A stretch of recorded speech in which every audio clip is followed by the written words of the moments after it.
everyone. Good afternoon. Great to see you. Nice turnout. Over here, I see lots of faces. I don't know how many we are here, but approaching 40 or something. So that's great. So my name is Jukka Savolainen. I am a professor of sociology and criminology at Wayne State University, and I'm the moderator of this sociology community within Heterodox Academy. And I'm going to start by saying something about HxA, Heterodox Academy, even though many of you, maybe all of you already know about it, but just in case somebody's viewing this who doesn't know about the organization. It is HxA is a nonpartisan organization dedicated to promoting viewpoint diversity, open inquiry, and constructive disagreement in higher education. It brings together thousands of scholars across disciplines who share concerns about ideological homogeneity and its effects on research and teaching. Within that broader network, HxSociology, our community, has become particularly active. We host regular Zoom discussions, organize panels online, but sometimes even in real life, in different conferences, and we support collaborations among scholars interested in strengthening intellectual pluralism in our discipline. So again, if there's some of you here who are not members and you're interested, I encourage you to reach out to me. We're always happy to have you people involved. It's my first name, Jukka, @wayne.edu if you want to email me. All right, so let's get into today's topic, today's panel. I have some opening remarks kind of motivating this, and then I will turn to our three panelists whom I'll introduce shortly. So scholars have long debated the implications of ideological bias in the social sciences. Evidence suggests that sociology, our discipline, is among the most politically homogeneous fields in the United States, more so than political science, psychology, and certainly more so than economics. Which raises an obvious question. Does this ideological monoculture affect the questions we ask, the explanations we prefer, and the conclusions we draw from data? So until recently, my own position was clear. We don't need ideological balancing across partisan lines, as long as we follow the norms of science, as long as we respect the scientific ethos, as famously articulated by sociologist Robert K. Merton. It shouldn't matter how sociologists or any other scholars behave in the voting booth, as long as we focus on the values of science, impartiality, organized skepticism, and so on. So in principle, I used to think, and maybe I still do, I used to think that a community committed to those norms should be able to correct its own biases. Lately, I've been reconsidering this perspective. I think there's a potential flaw in the argument. Research in cognitive science and moral psychology suggests that human beings are not naturally disinterested reasoners. We are excellent at scrutinizing claims that challenge our own beliefs, and much less rigorous when evaluating claims that affirm them. Motivated reasoning is not a bug, it's a feature. And this insight is developed most prominently and most famously by Jonathan Haidt, one of the founders of Heterodox Academy, who argued in his book, I don't know if you have had a chance to read this classic, I guess, modern classic, The Righteous Mind, that human reasoning functions more like a defense attorney, to use his language, than a judge, selectively marshaling evidence in support of our prior moral intuitions or political preferences. So if that's true, expecting politically homogeneous discipline to reliably identify its own blind spots may be unrealistic. So to get to the point, what I'm suggesting can be summarized as a simple logical argument. Premise one, sociology is ideologically skewed. As the sociologist Christian Smith has argued, in many areas, sociology is organized what he calls a sacred project of American sociology, broadly progressive moral narrative centered on inequality, oppression, and social justice. Since I have that prop, I'm going to use my other prop. I have that one here. So based on these two arguments, when we put this together, okay, we put these two books together, and to be honest, Jonathan Haidt actually does cite Christian Smith in his book. So if you put this together, a politically homogeneous field will tend to direct its critical scrutiny outward toward opposing perspective. in this case, conservative perspective, if the homogeneity is within a very progressive liberal field, while leaving its own assumptions under-examined, limiting its capacity to generate credible knowledge. So if that's right, if the conclusion from these two assumptions is correct, the solution may not be a stronger enforcement of neutrality, these norms of science that I talked about, or even simply better adherence to open science and transparency, which I think are great advancements, but maybe that's not enough. It may require something more structural, something we might call institutional viewpoint diversity. And I think some fields that many of us probably are familiar with, some fields offer examples of this. Economics comes to mind. It has definitely clusters of departments and schools with distinct intellectual orientations, places that function as internal checks on assumptions favored by the left liberal majority. I think George Mason University has one of these type of departments. University of Chicago, I think, is well known to be, I don't know, libertarian, if you wish, or certainly not certainly comfortable with more conservative assumptions. So sociology lacks that type of structured competition. Maybe there are some think tanks that offer something, but within academia anyways, which leads to the question motivating today's panel. If viewpoint diversity improves scientific inquiry, should we actively cultivate a conservative perspective within sociology? And if we should, what would a conservative sociology actually look like? So to begin that conversation, it is time for me to introduce the panelists. We will first hear from Jesse Smith, an assistant professor of sociology at Ohio State University, whose recent work offers one of the most systematic arguments for the development of a conservative paradigm in social science. That's pretty much the title, or the subtitle of his article published in Theory and Society, which engages directly with questions of viewpoint diversity, paradigmatic bias, and the conditions necessary for producing reliable knowledge in a politically homogeneous field. So Jesse will begin soon. We will then be joined by Laura Ford, a sociologist and legal scholar at Faulkner University's Jones School of Law. Laura has agreed to reflect on her personal experiences working in academia as, and I'm not sure if I get this right, but I think of you as a openly Christian conservative sociologist. You may challenge that if that's not correct. But and then last but not least, within our panel, Frank Lechner, a professor of sociology at Emory University, whose scholarship on globalization and national identity reflects a long-standing engagement with theory, pluralism, and intellectual foundations of social sciences. He has notably taught undergraduate courses such as progressivism and its discontents and sociology of conservatism. So a very appropriate trio of sociologists here. We will begin, as I mentioned, with Jesse. Then we'll hear from Laura and Frank and move on to a moderated discussion and eventually to audience question. So with that, Jesse, the floor is yours. I'm going to mute my microphone and take it from there. All right, let's see if I can get this screen sharing set up. Well, hello, everyone. Thank you for being here. And thank you, Yuka, for both that introduction and also putting on this event. I'm really excited about this.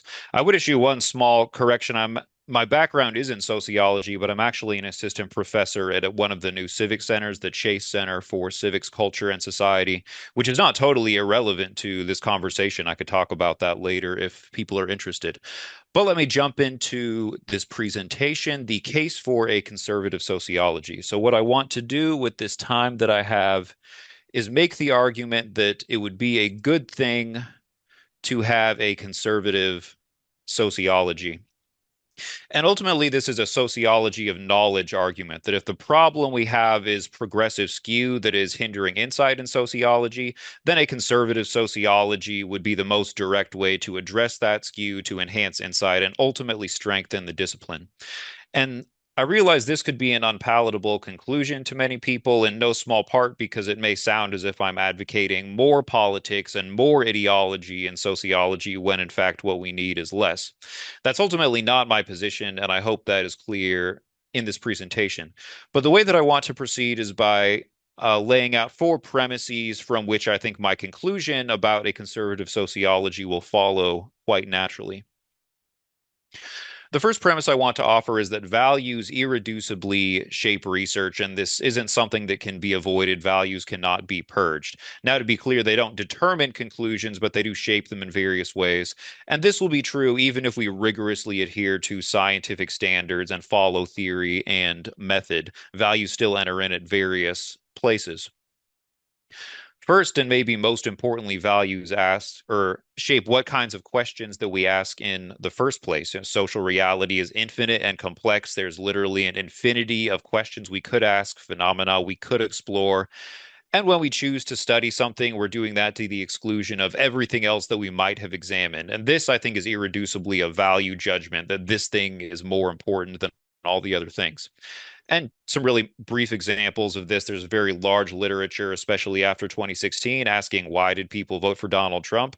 There was not a comparably large literature asking why did people vote for Hillary Clinton? I think this would be an example of a value kind of encoded in sociology. Or there's a dearth of study of military sociology, despite the military being a major social institution of a lot of consequence. We could come up with many other examples. Values further shape how we develop our concepts, label them, relate them to each other. And again, for just a minor example, if you take the general social survey questions about gender roles and Likert scales about the statement that most men are better suited emotionally for politics than women, or a preschool child is likely to suffer if his or her mother works, this is often rolled into a scale. And I've seen this scale sometimes labeled the sexism scale, sometimes labeled a gender traditionalism scale. Exact same empirical referent, but the way you choose to label it reflects a value commitment and will do some kind of theoretical work.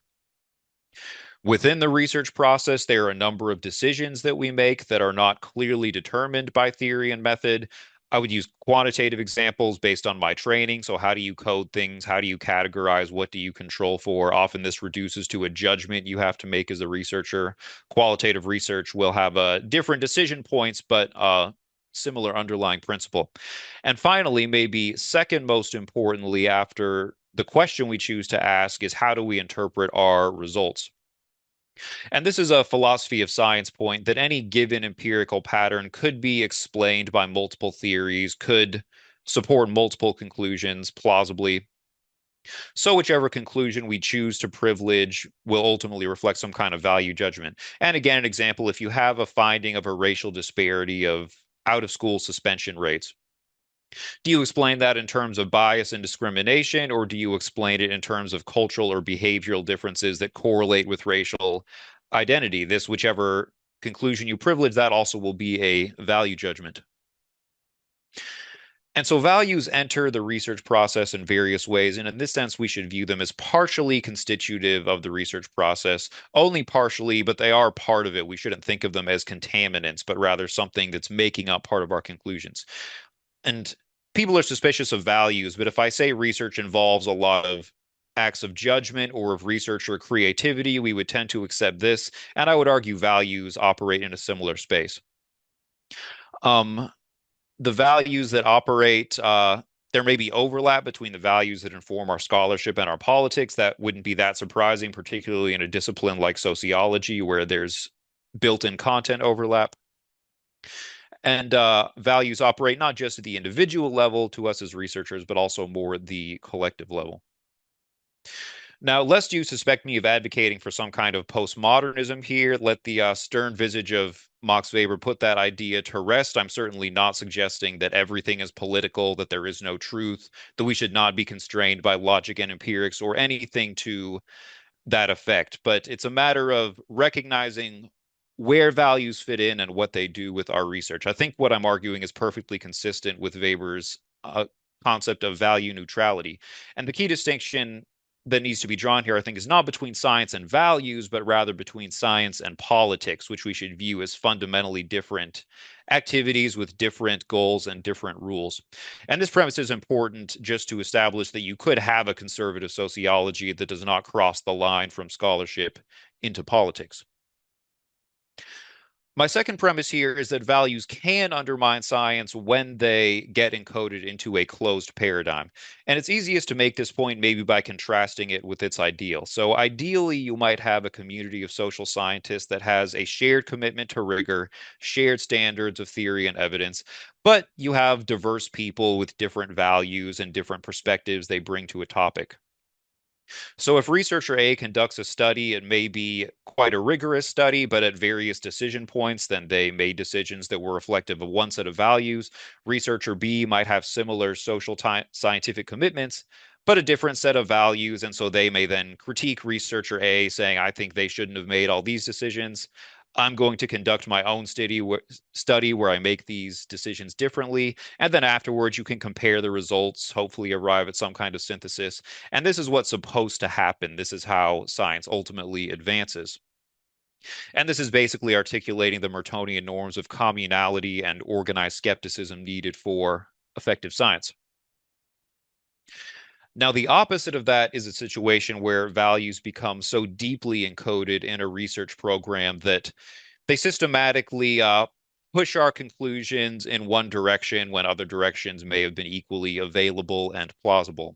And ultimately, they become their influence becomes standard, tacit, and maybe unrecognized or uncontestable. So questions about a phenomenon are always framed in the same direction. Internal research decisions always push us toward one conclusion rather than another in any given empirical pattern, then some conclusions are consistently favored, even when others would be equally consistent with the data. And this builds on itself to the point where you don't even know how to conceptualize how it could be otherwise. And this becomes what I call a closed research paradigm, where inquiry is systematically narrowed or distorted in certain ways. And this could take a couple of different forms. I'll just give some examples. So you can get systematic distortions in bodies of knowledge because you examine one part of a phenomenon and ignore the other parts. I think research on white evangelicals in the past 10 years or so would be an example of this, where there's a tremendous amount of research focusing on authoritarianism or patriarchy or ethnocentrism among white evangelicals, and a dearth of research on aspects of white evangelical culture that might foster social cohesion or well-functioning families or more positive aspects. And so the overall picture you would get of the phenomenon is quite distorted, even if maybe most of the individual studies might be reasonably sound, but the body of knowledge is not. Another form a closed paradigm could take is when, and this is perhaps even more serious, when your theoretical framework is set up in a way that you're consistently steered toward one conclusion and diverted from the others, or maybe others are foreclosed at the outset. And a very good example of this that has been addressed effectively by some heterodox members, so John Iceland, Eric Silver, Alana Redstone have all written about this, is the theory of structural racism. And so you have the phenomenon and you ask, why do we have racial disparities on various outcomes? And the answer we're given is structural racism. You ask, what is structural racism? It's like, well, it's the processes that perpetuate the disparities in different outcomes. And so you have a fundamentally circular explanation that doesn't really explain anything. It just kind of steers you back to the same focus while cutting out other possible explanations. And so this has been explored, as I said, quite effectively in other work, and it would apply to other research areas as well. And these closed research paradigms are maintained through various processes. There's just moral enforcement. I think we've seen, especially in the past few years, where people just get angry at you if you question the existing paradigms. There can be an appeal to precedent where people say, well, you can't make that argument because the existing literature doesn't support it, notwithstanding the existing literature being the problem you want to address. And so, in various ways, then these get perpetuated. And importantly, once a set of values is encoded in a research paradigm, it exists independently of the researchers themselves. So, for example, even researchers without a progressive value system may keep using a survey scale that encodes those values just because it's standard within their area of research. And so this is when we can have a problem. Premise three, I won't spend a great deal of time on because we're largely aware of it. Whether or not you accept the claim, you at least have heard it, and it's common within Heterodox Academy, but that sociology currently operates under a closed progressive paradigm. And I recognize that's a very broad statement. We could qualify it and say it applies more to some subfields than others, or some journals, or some departments, et cetera. And I would certainly agree with that. But we do see it in a great many subfields, and arguably we also see evidence of this in the mainstream of the discipline. And this is what Chris Smith in the Sacred Project of Sociology argues. This is something that's come up in critiques of the conference themes in ASA in recent years. So this does seem to be a fairly pervasive phenomenon, even if it's not an absolute phenomenon. Now, premise four here, and my final premise, is that the way you challenge a closed paradigm is to try and open it up via challenges from a competing paradigm. And this competing paradigm has to reflect an opposing set of values from whatever the dominant one is. And I'll break this down into two pieces because they're both important: the opposing values and the competing paradigm. So, first of all, why the need for opposing values? If you want to challenge the existing paradigm, you have to have the perspective to be able to see what's wrong with it. And this is also a philosophy of science point. I've been influenced by Helen Longino here. You have to have the perspective to be able to see the problems and articulate what they are, which can be difficult once they are deeply embedded and just kind of tacit within a program.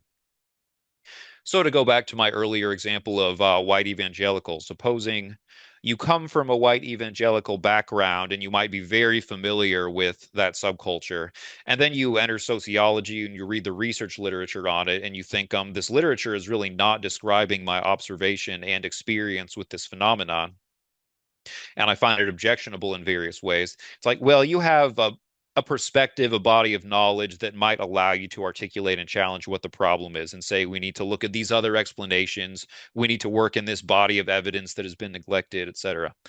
Secondly, you need a value commitment at the level of motivation. Challenging a reigning paradigm is a difficult thing to do. It takes a lot of scholarly labor, theoretical and empirical work to be able to mount the challenge. It can be professionally risky. Doors may close on you. It's really much easier to operate within an existing paradigm and then find your niche within that. And so it likely requires some kind of value-based motivation to want to make the sacrifice and take the risk to be able to mount a challenge. However, it is not sufficient merely to have an opposing set of values or even to be able to see the problems with the existing paradigm. You ultimately have to be able to provide an alternative to truly challenge it. It might be fine if, based on your white evangelical background, you can see problems with the literature, but unless you can articulate those in a social scientific language and framework and a pathway, then it's just going to fall on deaf ears. And by their nature, closed paradigms don't easily allow for critique.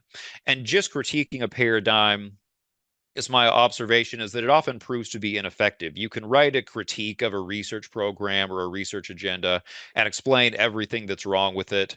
But even if your critique is quite effective and people accept it as being effective, it often tends to fall on deaf ears unless you can tell people, well, here's what you should be doing instead. And so you have to be able to offer new lines of inquiry, theories, practices, evidence to pay attention to, introduce new solvable problems that will actually make your critique actionable. And if it's both actionable and compelling, then maybe it can actually change the direction of the research. I won't get into the details of the example, but you may be familiar with the debate on the psychology of morality between Lawrence Kohlberg and Carol Gilligan from, I think, the 80s when this happened. This is a good example to me of a case where you had a clash of paradigms that ultimately proved to be fruitful in advancing explanation. So these are my four premises, and having laid these out, I think it follows very naturally to my original conclusion that sociology would benefit from a conservative paradigm, one that observes Merton's norms and Weber's principle of value neutrality. And this establishment would help us explicitly identify and challenge progressive assumptions, open up new avenues of inquiry, create a fuller picture of social reality. And ultimately, the purpose wouldn't be to destroy or replace a progressive paradigm, which I don't think would be possible anyway, but perhaps to sharpen it, balance it out, and in the long term, achieve some kind of synthetic insights. Now, I have a slide I'll skip over as to what this would look like. My main goal has been to just establish the need for it. But fortunately, I believe Doctors Ford and Lechner are going to very ably address the question of what this actually could look like in practice. So I'll thank you all. If you want to consult a fuller version of this argument, then you can look at my article in A Theory and Society from a few months back. Thank you again, and I look forward to the ensuing conversation from this event. Excellent. Thank you so much, Jesse. And unless I'm mistaken, you have had a popular science version or something that looks like that from in Quillette. Just came out, Jesse. Is that correct? Yeah. So for those of you who don't want to, anyway. So I haven't read it, but it looks interesting. Wonderful. So now we have a nice, eloquent framework, sort of a top level argument, I guess, in favor of a conservative paradigm. But we'll shift gears here, and I will ask Laura to talk a little bit about your experiences and your perspective on what it means to be potentially something called conservative in sociology or a conservative sociologist. Okay, can you see my slides? Yes, indeed. Okay, very good.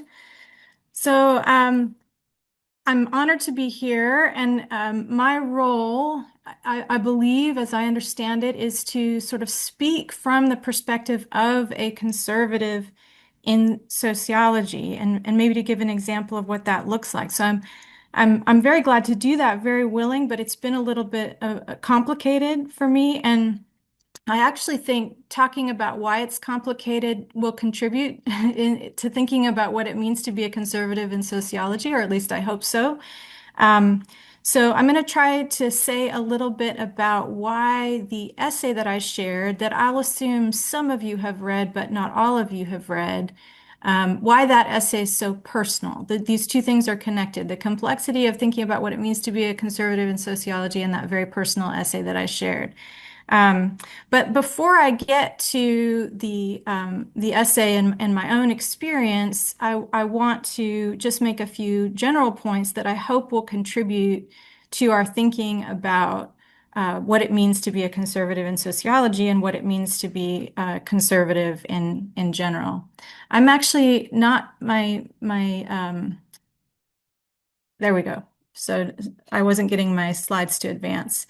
A few months ago, Musa Al-Garbi shared with me a syllabus for a course offered by Craig Calhoun and Seamus Khan at Princeton on the conservative tradition in sociology.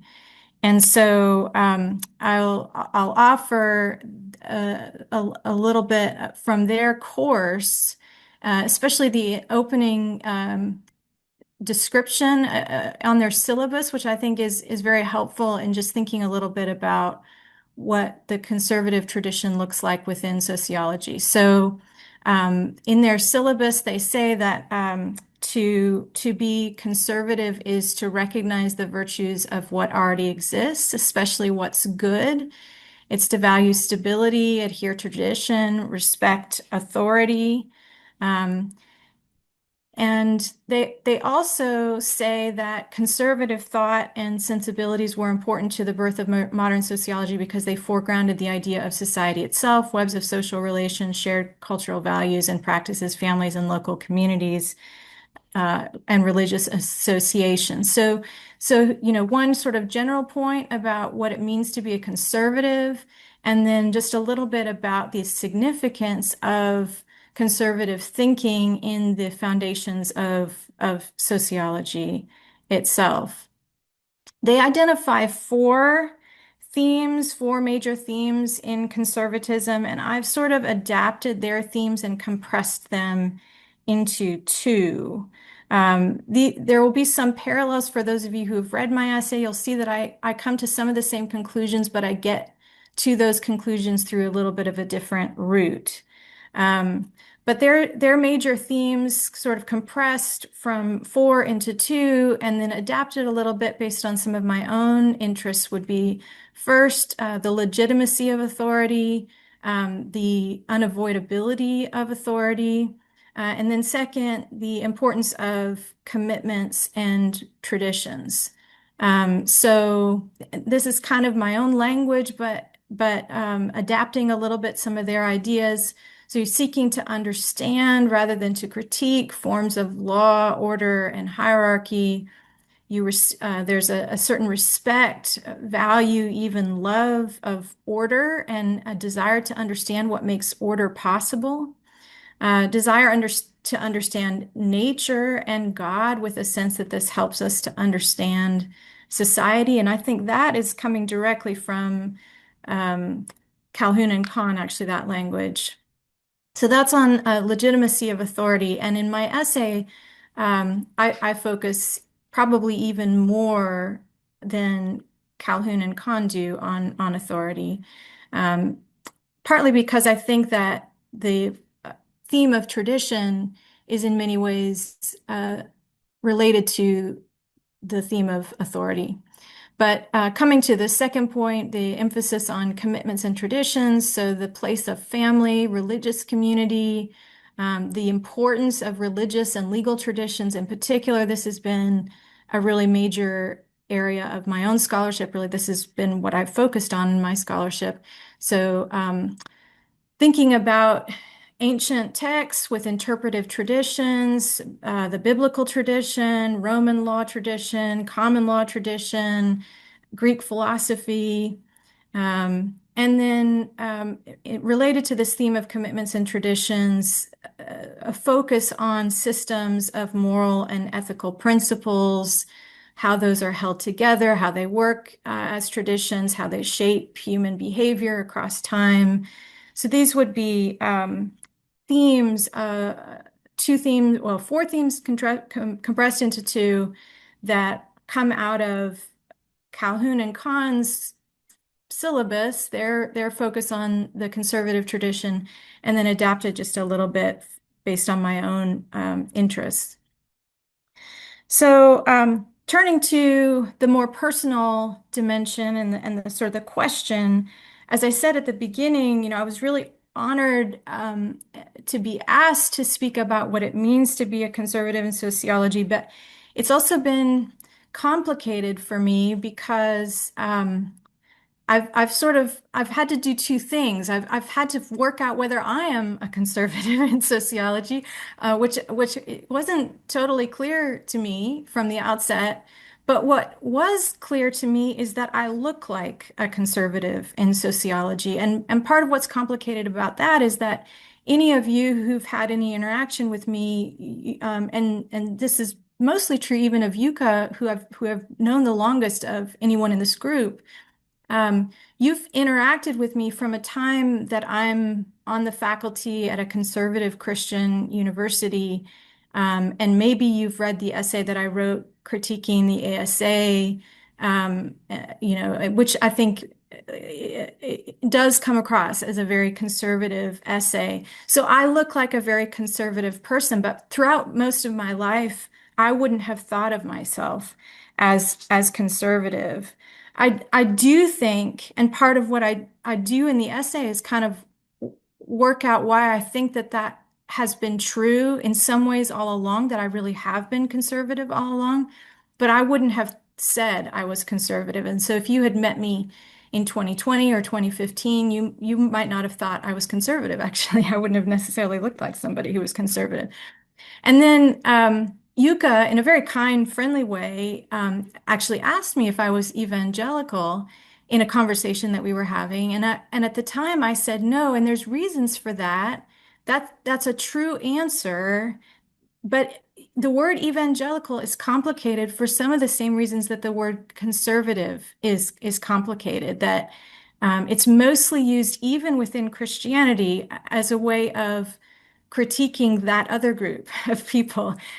So, in both traditions of Christianity that I'm connected with, evangelicals are those other people, not us. Even though probably others would consider both groups of people, both groups of Christians that I've had connection with to be evangelical. So it's just a complicated, being conservative is complicated and being evangelical is complicated, I think. So what I did in the essay, what I was doing in the essay was partly trying to explain why it is that if I look conservative today, how that came to be the case. And so I sort of tell the story of experiences that I've had that I'm very happy to talk about, that I won't focus on in this presentation, but I'm very happy to talk about in the Q&A. And then partly I'm just trying to figure out, or I was trying to figure out, am I a conservative? And what does that mean? So my answer is yes, I'm conservative by default, and in two senses of the word, in the sense of failing to fulfill an obligation, failing to adhere to the sacred project, and because in general within sociology, if you don't adhere to the sacred project, if you don't sign up, so to speak, then you're kind of allocated to a preset position. But I do think that given my interests and values, it makes sense to say that in some sense, all along, I have been a conservative. Um, and so I distinguish in the essay between two types of conservatism, and I am interested to hear from people whether they think this is a useful distinction and whether it's something that should be developed more, whether it's just fairly intuitive or whether it doesn't make any sense at all. I'm interested in people's responses, but I came to this differentiation between cultural and intellectual conservatism versus political and institutional conservatism based on my reading of two books on conservatism, one by Anthony Kronman and the other by Yoram Hazony. Um, I see Kronman's book as a book that's focused much more at the level of culture and ideas and intellect. It's very clear that one could embrace his brand of conservatism and not necessarily be a political conservative at all. Whereas Yoram Hazony's book is, much more a statement of contemporary American conservatism as we would think about it today. He's part of the conservative movement in in the U.S. and he gives a statement of that of his philosophical understanding of that in this book, and it seems to me like a much more political and institutional statement of conservatism. But I can say more about that distinction and try to clarify it in the discussion. And if the essay goes anywhere, maybe that's something that I should try to clarify in a future version of the essay, which was a draft, as you all will have seen if you read it. So another point that comes through in the essay that has been very important for my thinking, so an important kind of note in the essay as I'm reflecting on whether I'm a conservative and what that means is, and how I ended up in sociology is because of the importance of Max Weber and my interest in Max Weber.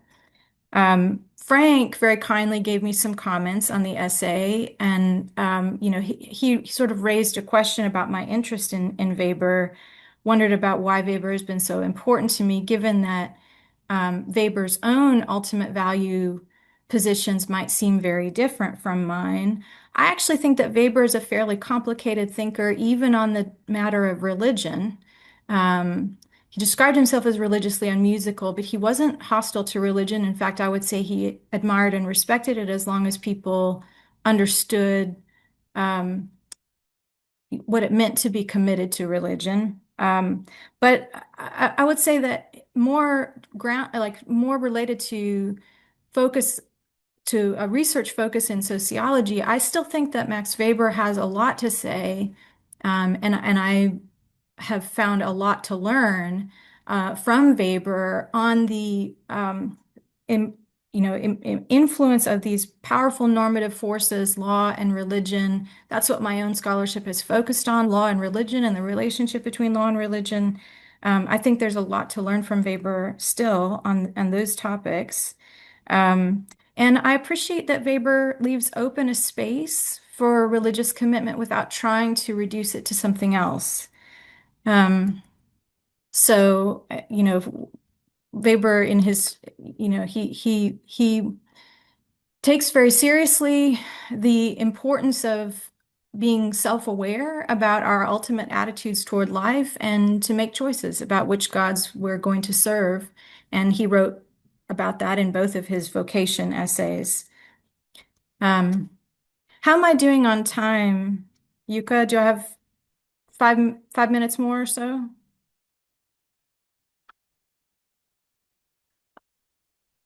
Sorry, I was muted. Yeah, sure. 5 Okay. quick minutes, maybe. Mhm. Okay. So I'll just say a little bit more than I did in the essay about both challenges and value and importance of including conservatives in sociology and in secular universities.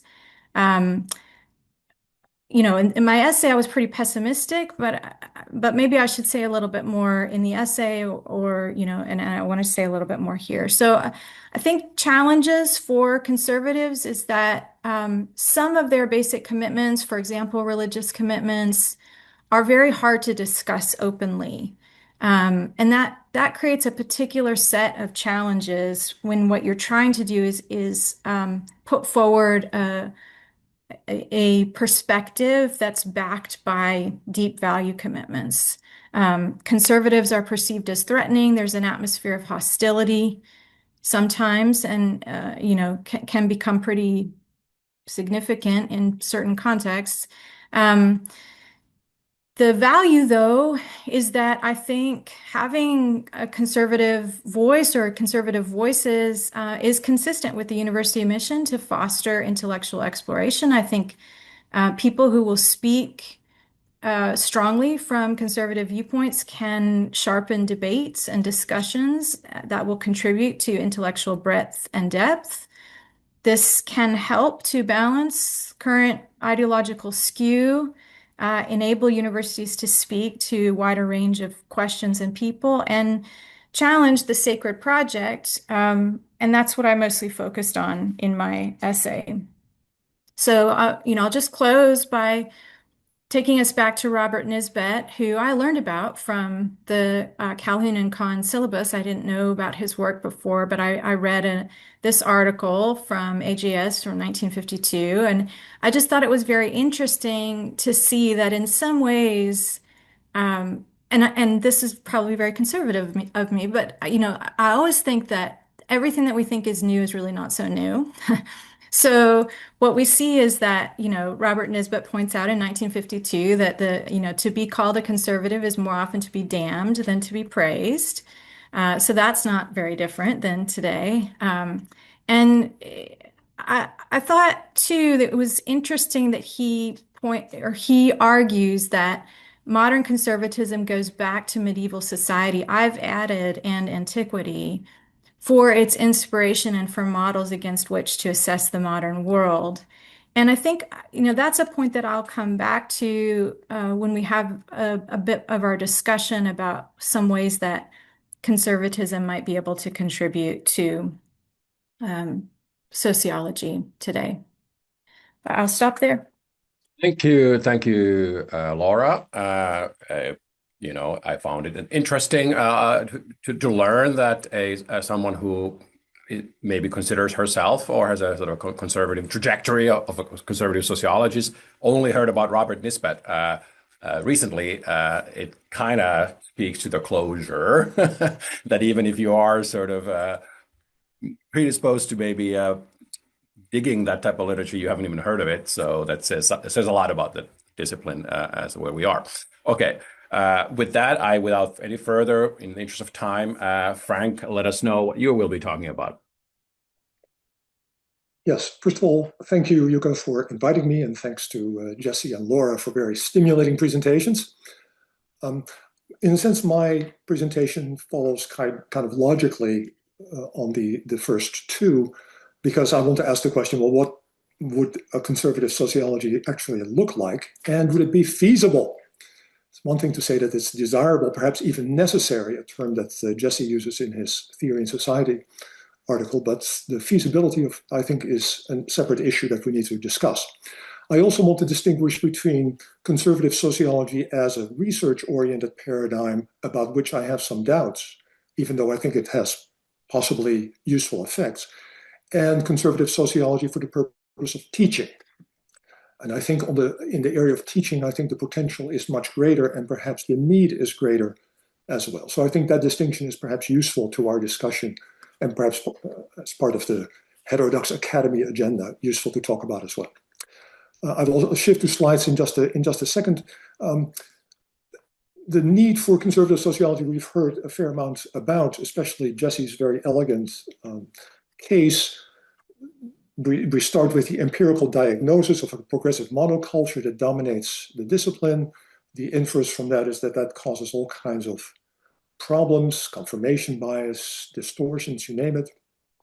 Then the remedy in the HxA spirit is a kind of million argument for viewpoint diversity or structured competition, as Yuka has described it. And then it follows somewhat logically with additional arguments supplied by Jesse, that a conservative sociology can provide a real competition that seems desirable. Jesse uses a stronger term in his paper, the irreducible necessity of conservative sociology. So I think that is a very strong and plausible case. Let me see if I can share. Go.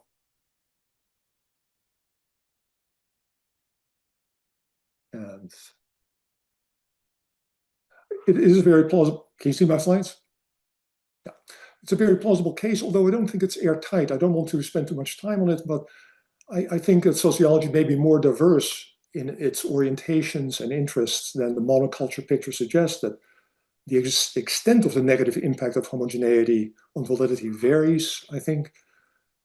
I'm not sure that advances in knowledge necessarily require a viewpoint diversity. I can elaborate on that, although I certainly sympathize very strongly with pushback against progressive dominance.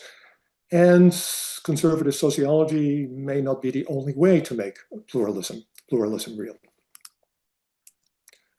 All right, the main point I want to make, perhaps useful, I hope you find it useful, is that there may be two versions of conservative sociology. One is what I call conservative sociology by default, and version 2 is a more substantive and perhaps coherent alternative. So conservative sociology by default is an umbrella term, a collective expression of diffuse discontent, kind of a multifaceted critique of progressive assumptions, and centered on the question, what if progressive sociology, to use that simple term, simple label, what if it's wrong?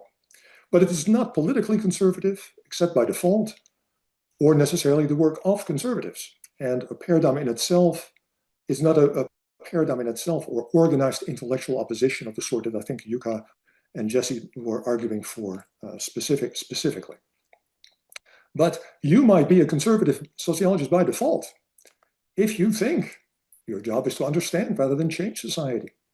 If you think racial inequality can't be fully explained by systemic racism, if you think biology plays an important role in sex and gender, if capitalism is actually pretty beneficial, colorblind racism isn't very racist, the Weber was mostly right in Science as a Vocation. Or if you feel triggered by these recent ASA meeting themes like intersectional solidarities, building communities of hope, justice, and joy. I take some very indirect responsibility for it, since Joya Misra is a graduate of our department. Disrupting the status quo, putting sociologists to work for a more equitable society, and so on and so forth. Now, Jesse and Laura implied that this default mode is not very satisfactory because it lacks organization, it lacks the alternative values that Jesse was referring to, but I think it does have some virtues. First of all, labeling convenience.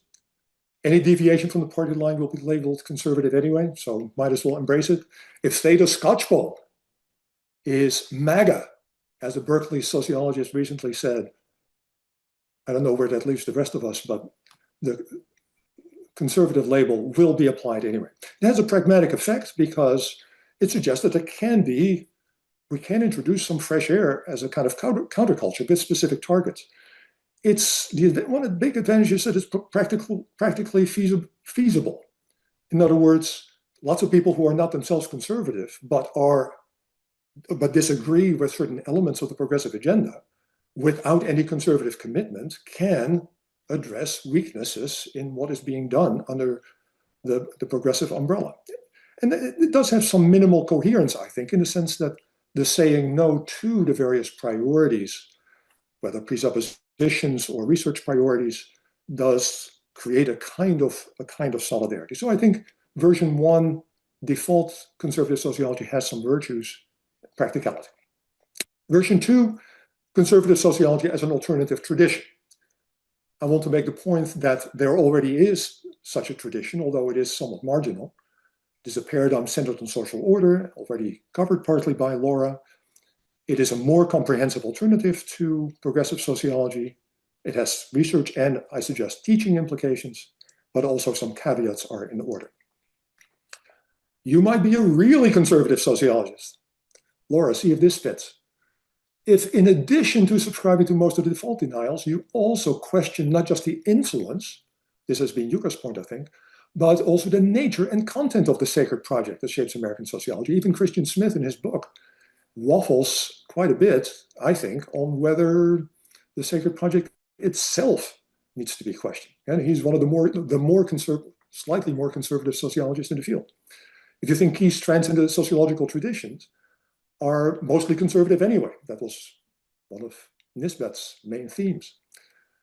After reading John Iceland's and Silver and Redstone's work on why we disagree about inequality, you find the social order side more persuasive.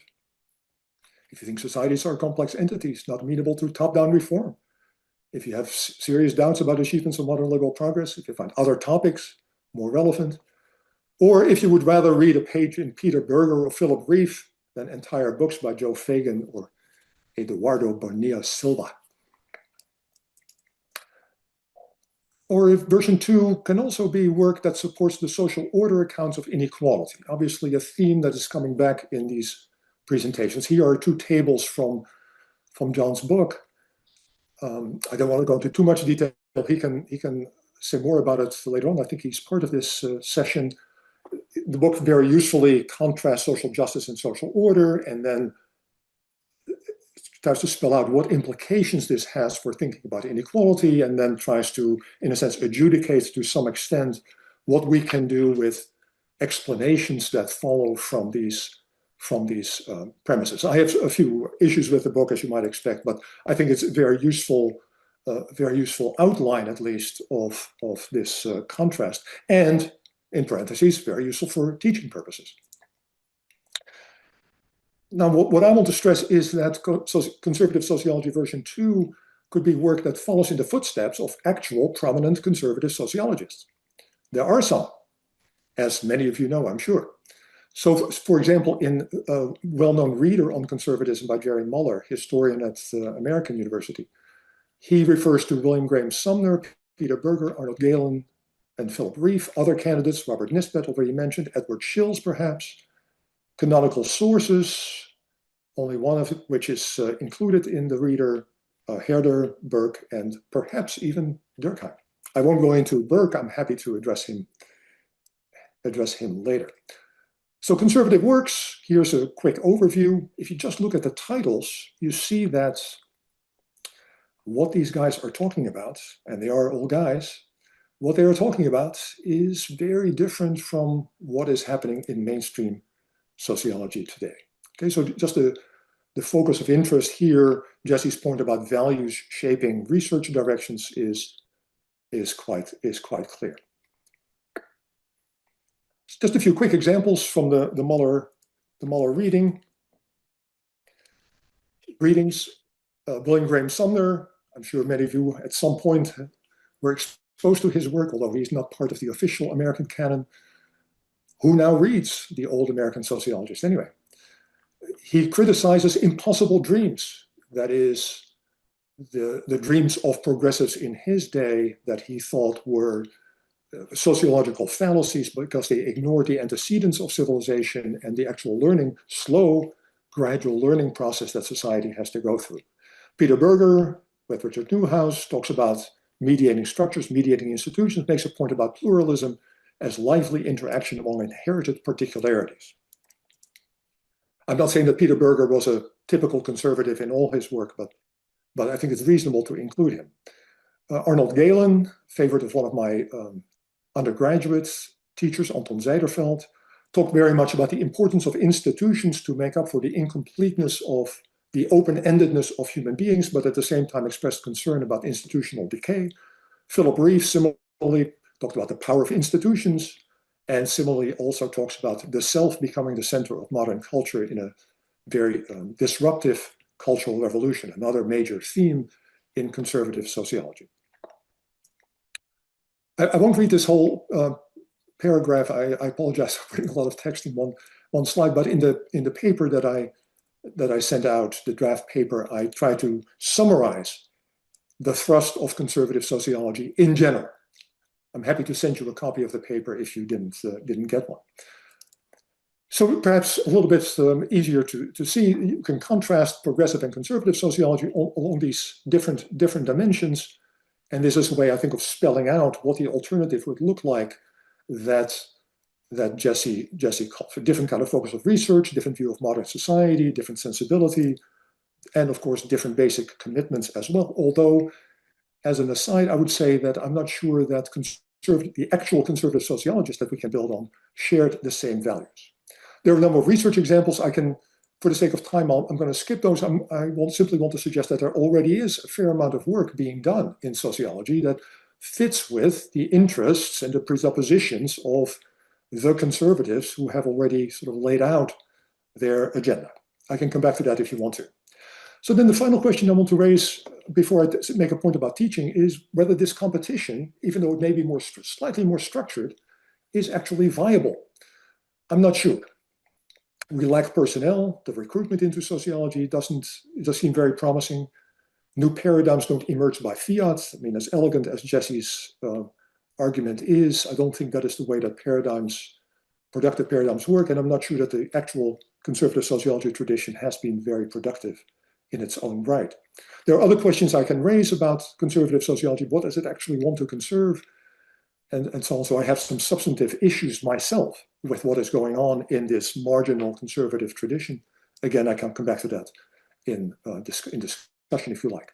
The last point I want to make, perhaps a more constructive point, is that even if an alternative proto-paradigm has its problems, it is feasible to develop conservative sociology as an alternative perspective, both in terms of presuppositions, arguments about society, but also strands of research that can be taught in a coherent and interesting way to undergraduates, in particular that it's conservative sociology very relevant. Say, for example, a conservative sociologist questioned imperialism, Edmund Burke and William Graham Sumner, and so on and so forth. Lots of issues in conservative sociology, very pertinent to current discussions. And frankly, partly based on my own experience, I think conservative sociology can improve actual teaching because it enlivens what we do. It can be enjoyable, it can be challenging, and can be instructive. At least Emory student, I have not taught a course on conservative sociology per se, but the questioning of progressive assumptions and progressive ideas has proven to be interesting and challenging for Emory students, and I think more can be done along those lines elsewhere. Thank you.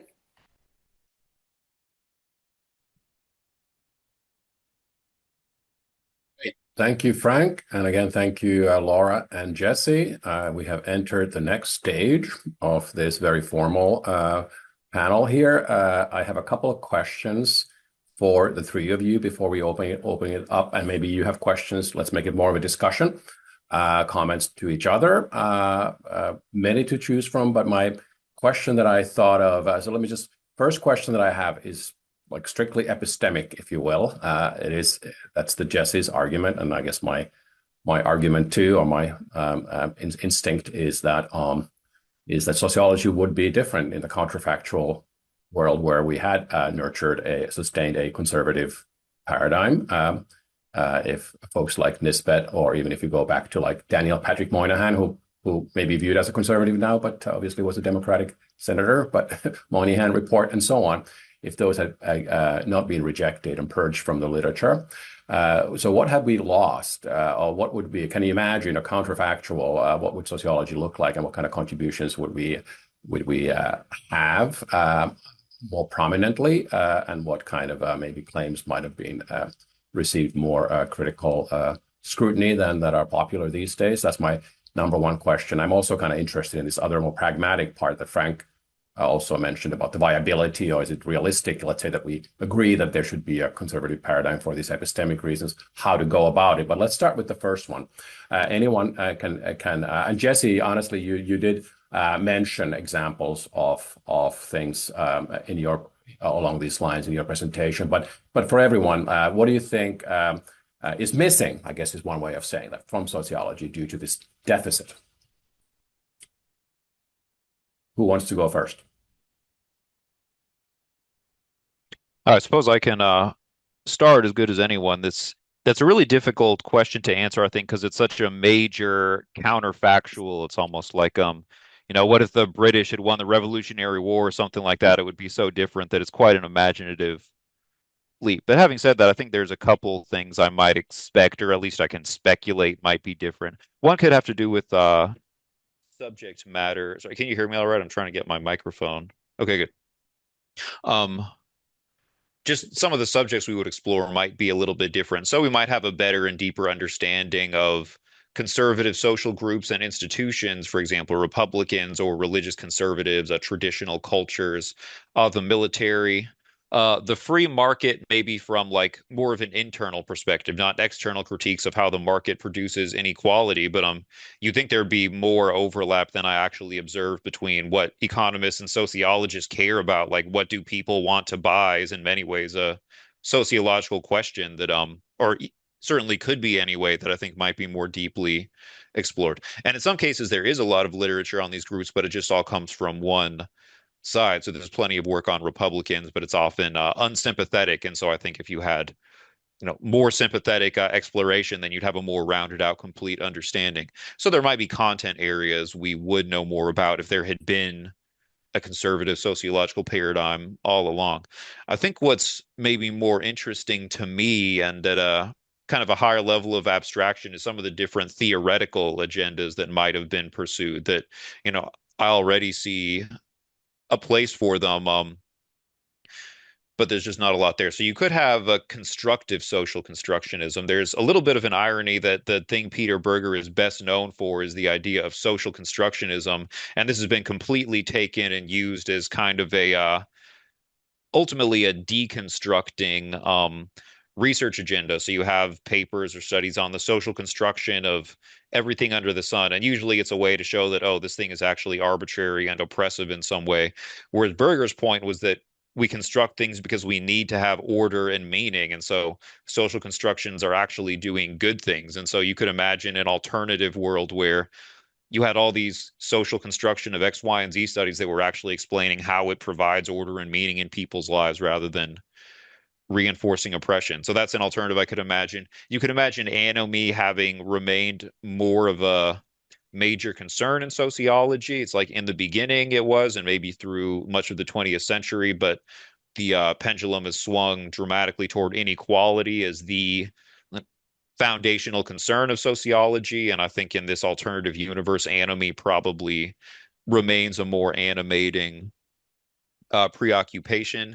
You would have more work on authority, I would think, again, as a good thing, not authority is distinct from power. So not just how do some people get what they want at the expense of others, but what causes an institution or a figure to have real authority that people want to pursue that helps provide some kind of social order and meaning, I think is something I don't see a lot of, but that you could have in this alternative universe. You might have more engagement with the humanities potentially, and so I would argue quite a lot has been lost. I mean, I really loved Frank's idea of would you rather read one page of Peter Berger than entire books by Eduardo Bonilla Silva? So I'm envisioning a sociology where like those strands of inquiry just made up a much larger portion of the discipline and were much more fleshed out because those are the parts of the discipline that I already like most as it is.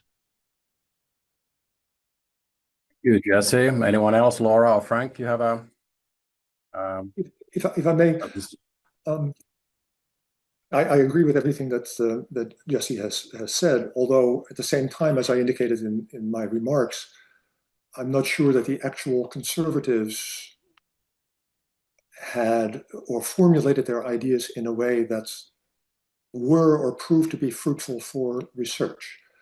So to some extent, I think it is the fault of the conservatives up to the late 20th century to not engage directly and sufficiently with the progressive thrust. And I think that is that it's not all about progressive dominance. It's also about, let's say, conservative failure.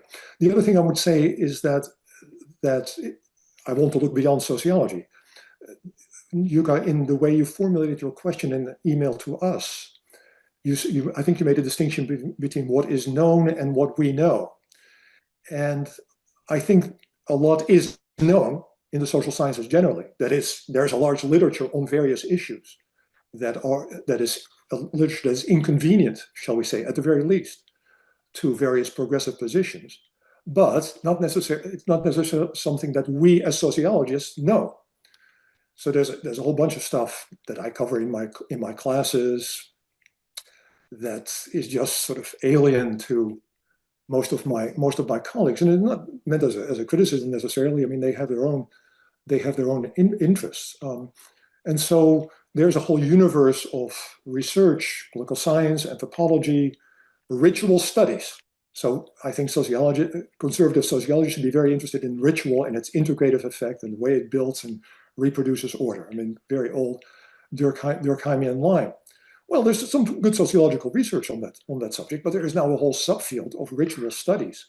You know, of course, many progressives work in that field, but it's a rich area of what is. There's a lot known about ritual and ritual studies that has not trickled down into sociology generally. So what has been lost, I think, is the central role of sociology as the organizing queen of the sciences, queen of the social sciences at least, that can provide a more encompassing perspective and make sense of, in a more comprehensive way perhaps, of what the social sciences are producing. Instead, I think we have become somewhat marginalized. I don't think that the progressive tendencies within sociology are the only reason for that, but I would say that a lot is known on various inconvenient topics, and a lot of inconvenient facts have been unearthed over time, but not fully absorbed and certainly not fully sufficiently produced by sociology itself.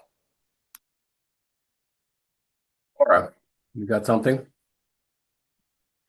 Yeah, so I'll just add that I don't feel, I agree with Jesse that it's a complicated question. I don't feel able to say what would be known, but I can just say a little bit about my own frustration with sociology. I came into sociology wanting to study the emergence of intellectual property as a new type of legal property. That's what I wanted to study.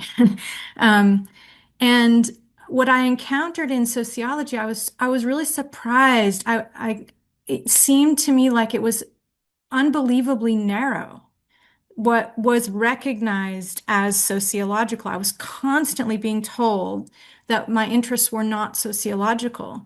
And I just didn't understand why they weren't sociological because, but I think in the area of law in particular, there's just vast swaths of things that could be studied that sociologists don't study because they're very narrowly focused on particular areas of law, criminal law, very modern law, um, just very large areas of law that are totally unexplored. And I think inherently sociological. There's so much that's interesting from a legal perspective that could be studied from a sociological perspective that just isn't. So I found sociology surprisingly narrow and kind of dogmatically narrow so I had to struggle for a long time to persuade people that what I wanted to study was valid, and I think I managed to get there in the end, but it was a kind of a long, hard slog, actually. Thanks, Laura. And before I will continue a little bit of this portion of the four of us, if you will. And I noticed, Dawn, you have your hand up. We'll move on. We'll get to the broad Q&A. I guess, Dawn, you'll go after we're done with this. Just a little housekeeping here. So back to the conversation. First of all, yeah, I agree, Laura, that's one. It's sort of segue to what I have to say here. That sociology, to me, in my experience, is overly concerned about something being truly sociological, and sort of protective, which I have found in my own, because my main area is crime, criminology. So I've worked more in more interdisciplinary settings, and I also worked at the Institute for Social Research in Michigan, which is a very interdisciplinary. You have these different research centers, and really came clear this sort of insularity, almost enforced insularity of sociology in many of these issues, which sort of a segue. So I'm sorry, my question was, if it was a little too tough or hard to break down. I was thinking pretty concretely from my own experiences. So again, the question being, what have we lost, or what are the sort of we had a pre-conference symposium, Heterodox Academy Sociology community, called Taboos, Blind Spots, and Missed Opportunities last summer before the Brooklyn main conference. And we kind of talked about these type of blind spots and such. And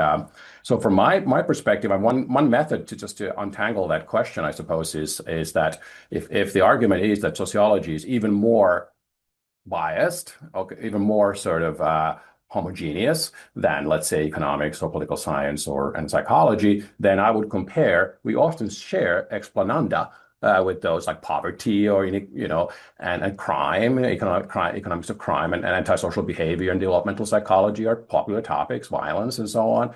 And I certainly find I'll give you a very specific example instead of giving a lecture. Economists and also study this sort of mass incarceration or the consequence of punishment and so on. So there's this, I don't know how many of you are familiar with this sort of initiative of ban the box, which refers to the enabling re-entry among criminal convicts, that the box that should be banned is in job applications, that you are not allowed to ask if you had a criminal record or if you were in prison or something like that. And these are, the idea is, of course, to make it more easy, for convicts to get a job and then reintegrate to society. And that's something that has been studied quite a bit by sociologists as well as economists, and it took an economist to think a little bit further that there might be negative consequences, even from a sort of, I don't know, liberal progressive standpoint, that if you ban the box, to do research that actually show that if you do those, if you quote unquote ban the box, if you have these policies where you don't allow employers to ask about employment, the unintended consequence was that employers actually started discriminating against Black people applicants more, because they assume, in the absence of information about the record, they actually assume, they read into potential criminal records based on stereotypes, and actually had negative impacts on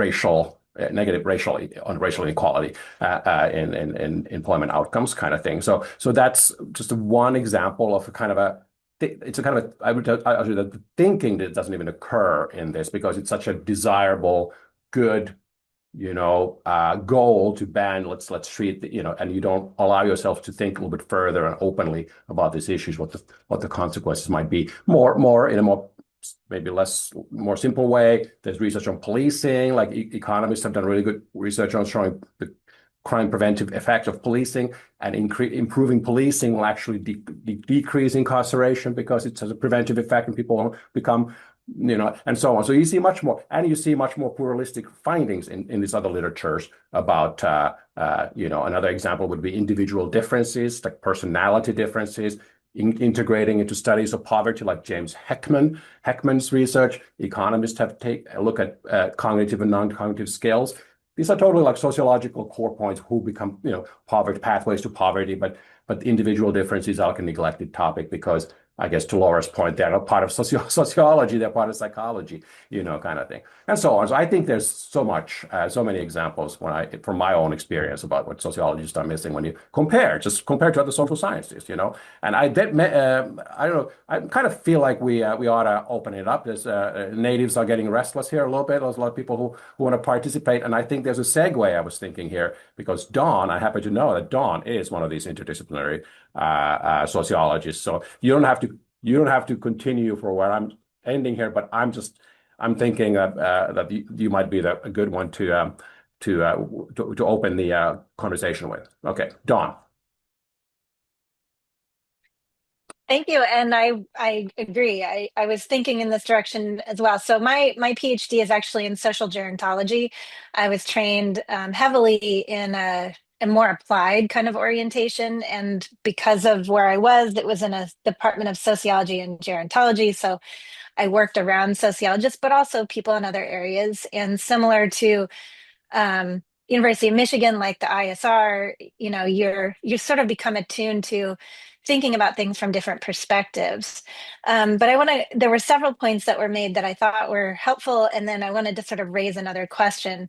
One is the narrowness of the discipline and this, what is sociological enough that Laura mentioned. I too have been told this only, I've only been in a sociology department for 10 years. And prior to that, I was in a psychology lab. I was in a public health environment. I was in, all these different spaces, and no one ever questioned whether what I was asking was the right area for the environment that I was in, until I came to a sociology department. And I now have students being told and sharing with me that what they're studying isn't sociological enough. So I just want to reinforce that I think that's a big problem that is related to the discussion today, and I think is a loss that we have, is the sort of creative imagination that seems to be suffocated by the confines of perspectives of what counts and what doesn't.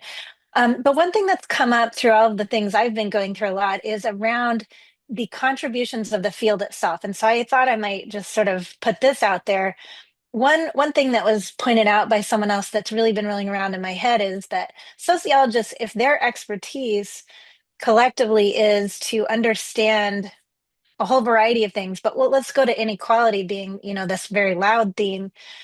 If this is a main theme that we've been studying for decades with I'll say the best tools of any social science discipline to understand it, why is it that we don't see any change or improvements in inequalities? And I think that's actually, maybe that's the question of what we're losing, is we're not moving the needle. If we just go around finding new ways to repackage sort of arguments, that seems like we're getting something wrong. And we're not justifying our existence as a discipline. So I guess to me, thinking about, especially as a more policy-oriented person, if we have narrow views and it's very much in the perspective of explaining problems versus being open to different sorts of solutions, even ones that may not work, I feel like that's the direction that I would say is our greatest, blind spot at this point. So I'll stop there. Thank you, Dawn. And So I will we have to, and I just Go want to ahead. say I'm gonna have to leave early, but so I Okay. probably will miss some of Yeah, the yeah. conversation. But All right, so we have next in line, we have Christopher Winship, and then we have Stefan. I don't see the last name, but Christopher Winship, and then Stefan. Oh, thank you. What great conversation and thoughts and presentations. I should say, I think the question of whether we've changed inequality or not is a complicated one. It depends on your historical perspective. Certainly, if you were to go back to the turn of the last century or even 1950, a lot of change. I think I just want to sort of put two questions on the table. One is, it might be useful to think about sort of, so there seem to be a lot of people, actually more than I would ever thought, researching questions like social solidarity, cohesion, and other questions that might well be part of a conservative sociology, but there doesn't seem to be any cohesion. And maybe that contrasts with, if you think about communitarian philosophy, which has been very interested in a lot of the same questions, communitarian philosophy in many ways has been very successful at challenging traditional liberal philosophy on many of the questions that I think actually interest many of the people in this group. So why have they succeeded in ways that at least community sociologists interested in these kinds of questions haven't? And I guess I want to add one, possibility, and nobody's brought this up yet, but We have an enormous amount of virtual signaling going on in sociology. And I think our near total focus on inequality at times is in much part driven by virtue signaling. And for people who might be considered by others as more conservative, part of the issue is, well, of course, they are thought as being immoral because they're not part of the right set of values and commitments. So I think we also need to think about sort of why we're not cohering as, more of a group, and what are those sort of forces. But these are just questions that, I'm sure many people here have some interesting things to say about. Thank you. Thank you, Christopher. Does anyone, before we move on to the next question, anyone have any comments on that? I was reminded about that there was a sociologist, I think, who was the ASA president, Etzioni, who was trying to advocate for like something along those lines, but didn't probably go that far. But certainly he was a president and something was going on. But maybe that's one thing. Again, maybe count that as one of the things we have lost. Maybe, I don't know. Any comments? Frank, did you want to comment on this? Frank? Yeah, and at the time, at least briefly, Etzioni had the ear of fairly prominent politicians. I think he talked to Bill Clinton at the White House and all that sort of thing. So there was a little bit of a communitarian thrust in sociology, parallel to communitarian philosophy more broadly. Although I agree with Chris Winship that that is something that sociology could have exploited much more. But I think the virtue signaling about inequality partly explains the lack of a sustained communitarian thrust. I mean, people like Joy and Misra are very interested in communities, but communities of the underprivileged, of marginalized groups that can use their sense of community as a form of resistance and so on and so forth. So there's kind of an implicit critique of community in the old sense among more progressive sociologists, although I don't think they would discount it. One last point I'll make is that I think it's in a way easy for us to criticize the progressive obsession with inequality, but it has very deep roots. That is, it's not just a sacred project. I mean, it's very modern commitments. Louis Dumont traces it back to the year 800. So the very deep underlying currents that inform the moral perspective of social scientists that are not so easily discarded, as illustrated by Christian Smith's own hesitation to critique the project itself, even as he criticized its negative impact on the discipline, which in a sense is also a critique of virtue signaling. So I agree with virtue signaling and that it's overdone, but I'm not entirely clear how easy it is to get rid of it. All right, thank you. And next one we have Stefan. We don't see your face and last name. Could you introduce yourself as you ask the question? Gonzalez, and I'll remain somewhat what do you call it? Obscure there. So in direct to Ms. Carr's point, we have all of these things available, all these wonderful thoughts, all this history, all this interchanging of terms. Why hasn't it had some effect? And my assertion there is that we leave it above the neck. We're theoretically talking about things. We're talking about different sociology in a way that's more academic. And what I would like to propose is, if there's no emotion in the motion, it's not the right potion. In other words, if we're not and then that directly takes me to Laura, Miss Ford. She expressed what she was experiencing, and I was deeply moved because that was more graspable. And where did she stand with this, and what did this mean through her looking into her own self? And I think if we all do that just a little bit, or preferably more, or just as equal in the absorption of all of this reading and information, that something will happen where utility will be invited into and an applicability will take place. And Frank just begged the question, well, how do we connect the dots? I think that's where it is that when we take it from the classroom, from the study, from above the neck, and integrate other aspects of our being, that something else will start to germinate. And then it can spill into maybe society a little more, or try to create, instead of an organization just throwing around these ideas and these, saying the same thing in different ways quite a few times, is seeking ways to connect with society, connect with politicians, figure out some avenues, make some bridges, that these ideas can be set into fertile ground of utilization within the world as it is today, because we need this more. The earth has been flattened out and we're falling off the edge. I mean, look at what's happening. There's all this wonderful stuff, but let's come together and let's figure out how we could do outreach. But first, as Laura did, the introspection that will ignite things within us, that will cause us to be enthusiastic about how we could bring this knowledge, this information. And one last thing, I'd rather be learning than knowing.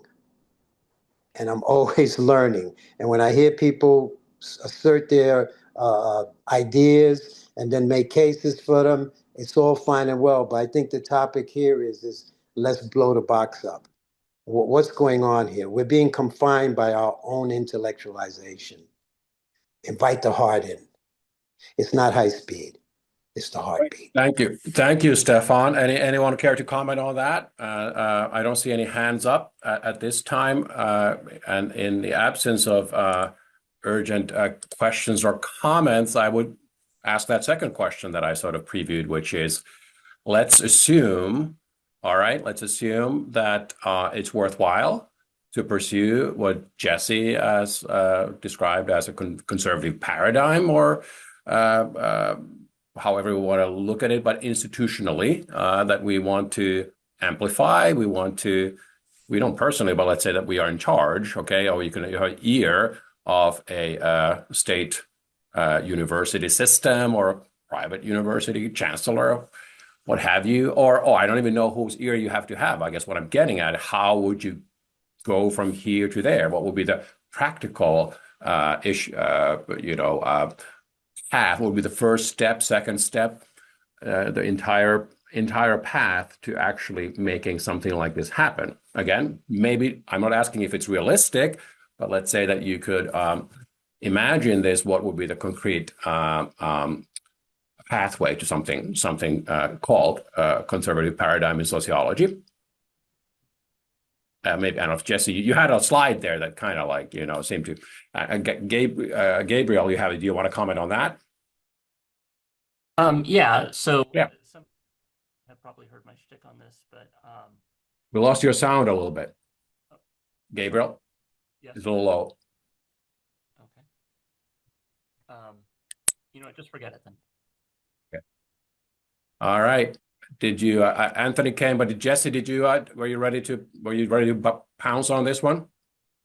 Oh, I could just say something briefly about it, which is that, and this, Frank brought this up too, that this is in a way, a gargantuan task. Certainly the way that I've presented it, a big new competing paradigm taking on the progressive, would seem pretty formidable. And I agree that that's the case. On the other hand, if you want to be more optimistic about it, then I might say it doesn't necessarily take, when it comes to intellectual life, then maybe small groups of people can have an outsized effect. A lot of people, they go into grad school because there was like one person or there was one department that really attracted them. And then if you can get a school of thought going or a major theory or publication, et cetera, then you don't necessarily need an army of people to make some kind of dent in intellectual life. So if I wanted to think maybe somewhat practically and both also optimistically about how something like this could happen, you would need some kind of resources and you would need some dedicated people. But if you could begin to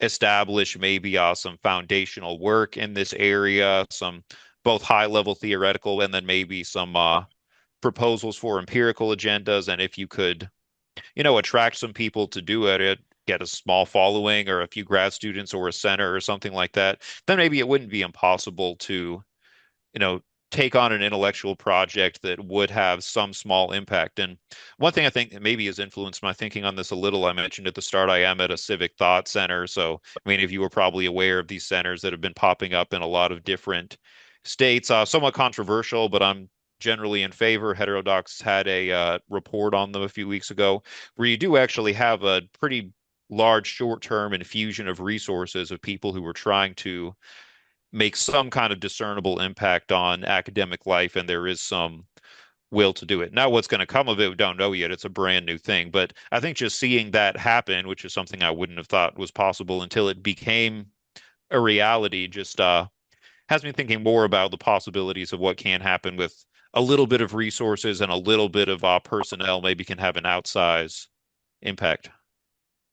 See, I have a follow-up on that a little bit, in a sense that I have thought about and observed and interacted with some of the folks. I think it's the STORES, American Enterprise Institute, STORES rather, the couple who have been sort of designing some of these, running the show a little bit behind these different civic centers at Florida and Chapel Hill and Texas and I guess Ohio State. And so most of them have been in humanities, populated by, and they have this sort of focus on like, I don't know, it's almost sort of a great books tradition and philosophy and, constitutional law, anyway, legal scholars and so on. Nothing wrong with that. But I would have hoped to see more sociologists or social scientists. Maybe there are some economists in some of these appointments. And you are, to my knowledge, the only sociologist occupying a position in one of these centers. Is that correct? Number one, and whether it's correct or not, do you see more social science presence in this movement, if we can call it that? And thirdly, are you affiliated with sociology department in Ohio State, or do they look at you kind of like that you are, not that you don't belong, if you will, So those are all great questions. As far as I know, I am the only sociologist in this whole civic thought thing. I think there are maybe some economists, and so that would be the most represented social science, and there might be a psychologist or two. It is largely humanities, and I think, some of what they want to foster is a kind of revival of a liberal arts education, and so that will naturally tend to favor the humanities. Although I think in our email chain recently, Chris Smith essay was passed around where he advocates a sociology that is more informed by the humanities, and I lean that way dispositionally anyway, which is maybe how I managed to land a spot in one of these. So I do think that there are points of connection that haven't been made, but I think theoretically could be made, although there could certainly be a pipeline problem with the existing crop of sociologists that the goals might just be fundamentally different. But that doesn't have to be the case moving forward. And this is where I think the pipeline matters, because if it does look like there are even a few opportunities, maybe you attract some people who are attracted to the more humanistic, or what we're calling the conservative sociology here, who would want to take on those opportunities, and maybe you really could build something. As far as my relationship to sociology overall, I've had a little bit of contact with the OSU department. I think there's sort of a cautious distance that we've felt from them in general, but I don't think it's been an outright coldness or hostility. So to me, and this kind of falls on the civic thought centers ourselves to show that, we're not the political right-wing Trojan horse that a lot of people say we are. And if we can hopefully establish that over the next few years, then maybe we start to be able to build more of those relationships and maybe have a larger intellectual footprint. But so again, it's early to say, but I'm cautiously optimistic some good could come from it. Thanks. So Gabriel, you came back. Let's try again. Yeah, I tested my mic and it should be working a little better. Works well. Yeah, thank you. So as Jesse just kind of alluded to, the fundamental issue is a pipeline issue. I've been on graduate admissions many times, and I would say that you know, it's the rate of students who have, the kind of Christian Smith's sacred project orientation, and like an explicitly polemical approach has been growing over time. And those of us who are in graduate departments all know that, generally speaking, the increasing ideological nature of the discipline is mostly driven by the grad students, uh, who demand it, not so much by the faculty. But of course, those grad students eventually become assistant professors, et cetera. So, but when I do graduate admissions, I would say that probably at least half, maybe even two-thirds now of the applicants have like a very hardcore praxis orientation towards the discipline. As Mark said, the point is not to study the world, is to change it. Um, that's a majority attitude among the applicant pool now. You get maybe a third who just are like, I just really love demography or whatever. And then you get basically nobody who's recognizably right wing. And every once in a while you're looking through a pile and you're like, oh, BYU, this will be interesting. And then inevitably that application is like, I hate my family and I want to get out of it. That's why I want to go to graduate school. Anyway, so I think a solution has to involve basically working on the pipeline. And what that means in concrete terms is it means finding kids, either, you want to start with juniors ideally, because by the time they're seniors, it's too late because of what I'm about to say next, which is that in order to be a competitive applicant for a top program, it's now table stakes to have serious research experience. And so ideally, students would get this as juniors and seniors. But in order to really realistically do that, that requires very intensive mentorship. So you first have to, make kids aware that this is something they can do, including making them aware that probably, a good portion of the faculty are pretty cool, right? A good portion of faculty are basically prepare them for the idea that, if you go to grad school with your values, you might have an unpleasant time with the rest of your cohort, but the faculty will treat you well.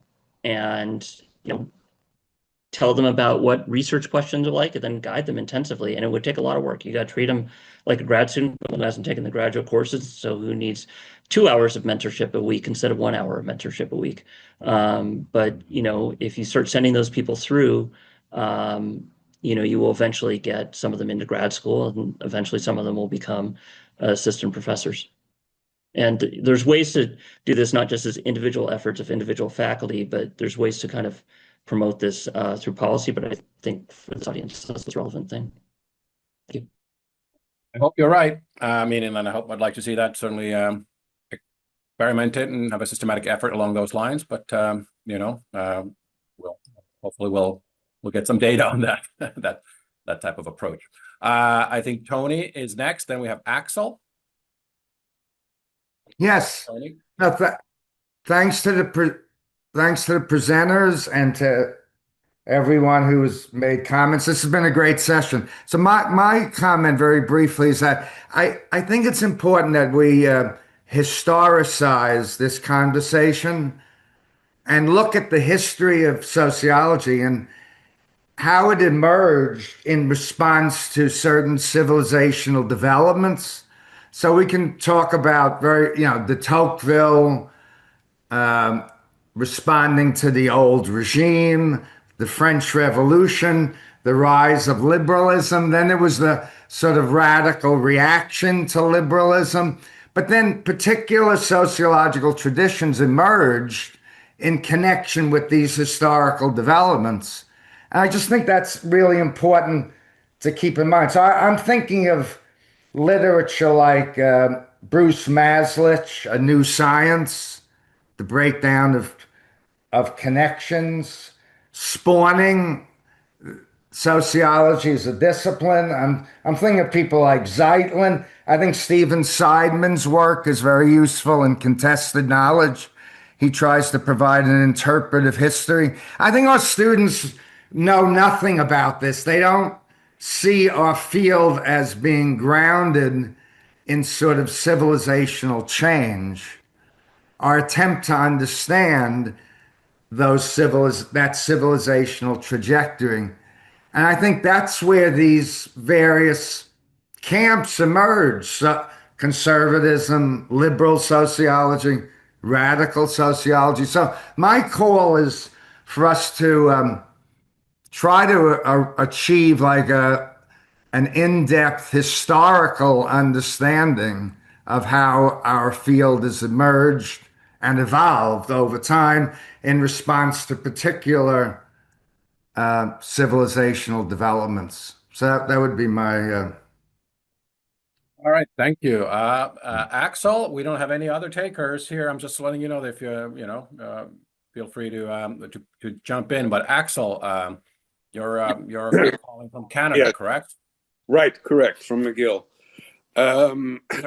Two related comments.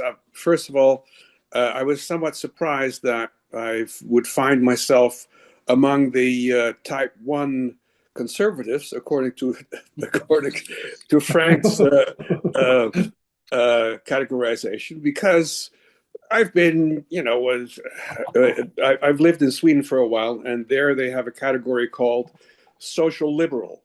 So, it's just slightly left of center, sympathetic to the welfare state, but also critical of the welfare state and so on.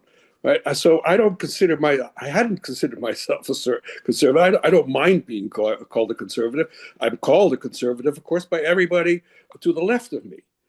And this is partly my point, is that people who happen to be Weberians and happen to be slightly, liberal in the original sense of that term, to be called conservative is partly a product of the absolutism that has been more and more fashionable in recent times on the left, particularly the far left, where there is this tendency to divide the world up in those who are with us and everybody else. And the everybody else is the enemy of progress, the enemy, they are part of the oppressors, and so on and so forth. So that's one tendency that I think most of us are quite annoyed, have been quite annoyed by. The second point, which I think is related, is that when you were talking about inequality having become such a central issue in sociology, I disagree. When I came to sociology in the 1970s, social stratification was considered to be the core of the discipline. That was it. And then it had several sort of, not even at the time, very well developed branches about racial inequality, economic inequality, ethnicity, and of course, gender inequality. Then what happened, I think, is that those sub-stratification fields became separate fields within separate major subfields within the discipline and separated out from one another. And so the core sort of evaporated. We don't argue about social stratification anymore. At the time, we were still arguing with Parsons and Davis and Moore about social stratification. Those debates don't exist anymore partly because the subfields have developed on their own. There are separate research agendas. But what has happened, and I think, again, goes back to what I just said, what has happened is that a certain category of our colleagues has moved under the influence, I think, partly from quote-unquote radical feminism, post-colonial, neo-colonial thinking, and some other sort of activist movements that have been very active in the recent past, have moved from studying how inequalities are created and maintained to simply denouncing it. And that's all they do. How bad it is, right? And anybody who would question such a denunciation is thereby an oppressor. And that's a terrible dumbing down of the social sciences. And I think the main thing that, in my view, that we all ought to be doing is to do the kind of work that, for instance, brilliantly Ilana Redstone did when she analyzed how systemic discrimination became the replacement for what actually was originally conceived of intentional discrimination and had been studied in umpty different ways as such, and we knew a lot about. Now, all of a sudden, inequality is by definition discrimination, which is a dumbing down. It's a dumbing down of a large minorities to their supposed mean, as though everybody who's Black faces exactly the same obstacles, right? But it's also a dumbing down in that it obscures what we used to know about the emergence and the maintenance of various forms of inequality.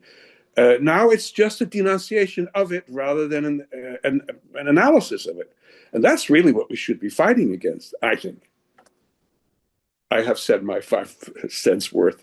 Could I Axel. Yeah, could I say absolutely, something in Laura. response? Yes, Um, absolutely. I just want to give a pitch for Anthony Kronman's book, which I mentioned in my presentation. It's a long book, and I don't agree with everything in the book, but I think the point that he makes about how equality and egalitarianism has sort of colonized all of our other value systems is really good. So that we're not able to think in terms of any other values other than equality.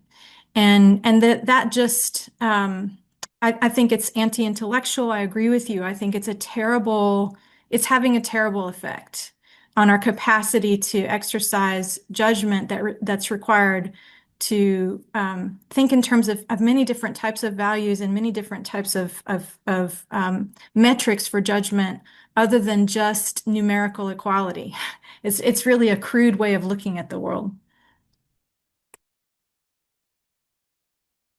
Yeah, I'm looking at the thank you, looking at the chat, and Ashley, I think you posted a link to your article that said very much it's very much in line with what Axel was talking about, the denouncements in punishment literature or research on law and society issues. Sounds good. Well, is there anyone here? I mean, we started with this. So my story is that actually Jesse's article, I came to the similar conclusion with a little bit different premises, as you could tell, but there's this epistemic necessity to have the sort of real, true conservative, so whatever you want to call it, but it's not enough to basically be tolerant and open. If there's this sort of ideological homogeneity, that you have to have people who actually genuinely are adversarial, I guess, it doesn't matter what the perspective A, you have to have true competition of ideas such as that. I mean, it's not how the knowledge is supposed to progress. We have competing paradigms, competing research programs, and doesn't, we're talking about whatever we're talking about, cancer research, or what, we have to have genuinely those who are hardcore believers in this particular approach, in these particular sets of assumptions. And that's how and then you agree on the rules, the methodology and that type of thing. But I think what I think Jesse thinks is that we don't have that in sociology. So my question, I mean, is that, Jesse, you could just nod if you think I have a decent, yeah, and so you have to have this sort of you have to own, instead of just being like, yeah, we can summarize what the other side is saying, and now we adjusted our model, or whatever, and we read the literature and so on, but we need to have this sort of clashing perspectives. And so do we have a consensus on that? Is that something that you agree with, or versus the one that I sort of more polite perspective? I think to me it's more of a traditional that we should not even worry about these things. Only thing we need to worry about is that we follow the rules and my case study of this would be, because I'm a big fan of the open science movement, the transparency, reproducibility, and all that kind of stuff. But I have observed, and Lee Jussim, who's a psychologist and active in these circles, has many times reminded that that's not enough. Like that, they have the open science, but they have closed minds in a lot of these things, and those seems to coexist as merely methodological or craft or the sort of procedural transparency or integrity is not enough. We need to have sort of, ideological openness and diversity is the argument. Okay, so I think Ashley, you had a hand up. I guess I was able to stir up some commentary. Ashley, you have your hand up, and then Christopher Winship. Thanks so much. And thank you, everyone. Echoing folks before, this was a fantastic panel. I kind of came into it a little skeptical because I hadn't had a chance to read the essays yet. But I found it really compelling. And I appreciate that there's kind of, I think, two distinctions going on. There's kind of the to use the terminology that Laura and Frank were using, there's kind of like this conservative by default versus like a real political conservative. And then there's this kind of the distinction that Jesse was making between kind of, how to incorporate, how to even ask the questions that we're not asking, but like without, violating scientific methods. Whereas you can imagine like another argument would be, no, like propagating conservative, goals with research, which would, I'm glad no one seems to be advocating that. My question for folks is something that somebody said to me at a conference like 2 weeks ago, where I was like, I guess I'm conservative now, the whole complicated issue, but just the fact that I prefer the scientific method, that I think science is more important than advocacy, that basically makes me conservative, which, I'm echoing things that you folks have said. And one of my colleagues in the discussion said, why are we letting our opponents set the terms of the debate? Why are we letting them choose our labels? And of course, in our context, being labeled conservative is incredibly delegitimizing, which, itself is a huge problem. But I do wonder if kind of strategically, what the value is if you've been thinking about the default version as conservative, and are we just kind of feeding into this myth that like even asking these questions, even defending science is conservative when like that's what we're supposed to be doing, right? So I just kind of wanted to muddy the waters a little bit and see if you guys have a better answer to that question than I did, which was like, oh shit, I guess you're right. So thanks. Thanks, Ashley. Chris Winship. Sure. So actually, I totally agree with you. I really wonder if we do a poll here, how many people here would actually look like political conservatives? I suspect very few. I myself would say, I think the U.S. would be a lot better if it was a whole lot more like Sweden. I don't think that makes good. So, Judd, I think there's a third option here to the two you've offered, and that is to try to move the discipline, at least some part of it, so that we're researching, important fundamental topics like social solidarity, cohesion, with as being, I think, in many ways, I would argue, at least as important as social inequality. And I think there are a couple of advantages that, I mean, I could imagine, there are a bunch of these centers across universities that have money, where it's not that they're giving money to somebody who stands up and says, I'm a conservative sociologist, but somebody who says, I'm interested in doing research on this particular problem. White ban the box, which is something I've been writing a little bit about. And I think that would also get us a little bit out of the problem that Ashley is kind of putting on the table. And I think it's actually more of the fight that we want to have with the discipline. I mean, it's not that I sit there and hear some colleague give a paper and say, that's just the dumbest way to think about the world. You're just wrong. It's more that I go here to talk, and what I keep hearing talks about are only a very narrow vision of what sociology should be really thinking about. And I think this goes back to Weber. And my guess is, I think we could attract a lot more sociologists, a lot more young graduate students, if what we were pushing is here are important topics to do research on, as opposed to saying, why don't you come join the ranks of conservative sociology, which I suspect would make many of them run in the opposite direction as fast as possible.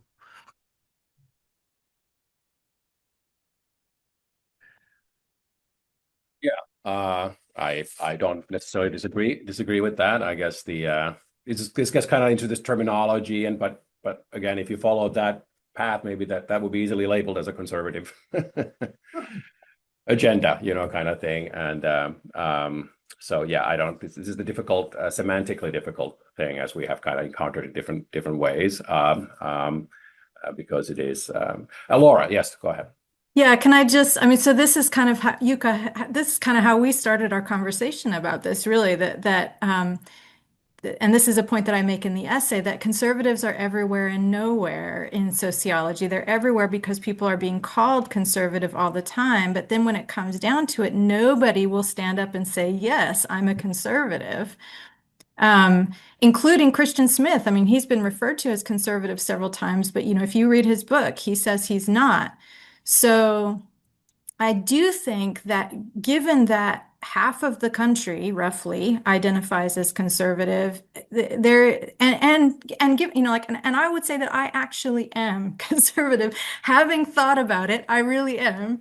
I not only look like a conservative, but I am, both religiously and politically now. That's changed, and I talk about that in my essay. But I do think that there has to be some space for people who are conservative to stand up and say they are conservative. I think there is a need for that. That doesn't mean that everybody who is on this discussion needs to identify with conservative sociology necessarily, but for the reasons that Jesse discusses, some people do and need to defend that in order for there to be some real debate and discussion in the discipline. That's my view.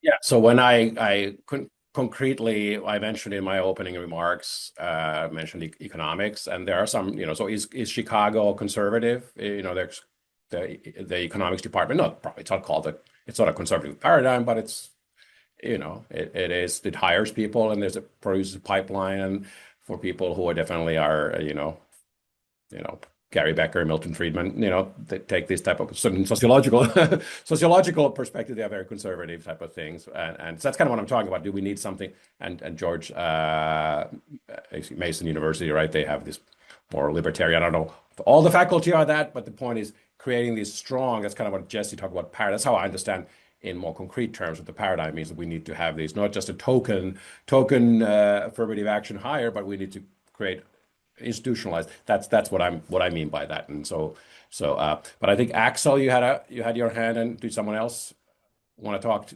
and Frank, I think, so Axel and Frank. Yeah, sorry. Just in response to what Laura just said, one of my points was, of course, that I would like to preserve the category of the non-conservative moderate, if you will, as a separate legitimate category. That's one thing. The other thing is, I just wanted to ask something on housekeeping. Is there a way of keeping the chat? Because there are so many references there that I could use, that I would love to have access to it after our meeting. I think there is. Yeah, I think I've done it before. Yeah. And I can share them. Yeah. Chris, you're still, is this old hand or new hand you got up? Just wanted to add into my comments. So I think an interesting person to think about in recent work is Arlie Hochschild. Now, I don't think anybody in the world would say Arlie Hochschild is a conservative. And yet she's written really two important books that I think fundamental for understanding polarization and the problem of social cohesion in the United States. And one of the things I'm disappointed in is I don't see a whole lot of people who are kind of following up on her, even though, I think she's plowed some really original and important ground that's aimed at saying, like, wow, let's really try to understand in a sympathetic way all these people over on the right, people who, for whatever reason, maybe not very far right, that still voted for Trump. And so I think, I agree with Laura. There needs to be an openness to and room for conservative people who really think of themselves as conservative sociologists. But I think there's an enormous amount of ground, like Axel says, for kind of space for the people who are kind of moderate lefts, people who are kind of don't subscribe to woke sociology. And yet at the same time, would be very surprised to find themselves in a politically conservative arena. So, thank you all for a great discussion. Yeah, I think it's maybe time to thank everyone for participating. But there's a little bit of one last thing, since Chris, in the previous comments you mentioned about if we did a poll of all these people. So I can't help but to share my screen. We're not going to do a poll here, but I'm going to share my screen and remind you of this one initiative that we have had that I have been advertising. I'm sharing this bit about criminological highlights. If you don't know what it is, there's no link here. I shared a link in we are, as a group, soliciting at this time nominations. We're trying to highlight strong sociological work in the past for the past 10 years or so. But why I'm bringing this up, that if you go to the survey, there is a question or two about the political orientations of the respondents, because I kind of wanted to find out indirectly through this this method that what sorts of folks we are here in this group. So it has questions about whether you're a member of Heterodox Academy. In addition to asking you to nominate up to 3 entries, it asks something about your background and whether you're a member or not, and also about your political. So please, please fill that survey. It's not a lot. You don't need, one nomination is self-nominations are allowed or encouraged. And let me see, I'm putting it there again. I think I still have the the link there. Please spread it around with your circle of sociologists. You don't have to be an HxA member or anything to nominate. We are then once we have enough nominations, we will maybe have a vote in the group and that type of thing. But right now, please participate. Highlight good sociology. Isn't that what we're still caring about these things? And also, if you want to, it's disclose your whether you're a conservative or whatever. I don't know what the questions are. But I agree. I think, Chris, I think you're right. I don't think there are many true blue bona fide conservatives in this group. I don't know. I don't think so. Heterodox Academy is pretty it's different, but I would imagine. But I think a lot of us are classical liberals is one term that I see a lot, thrown around, but what have you.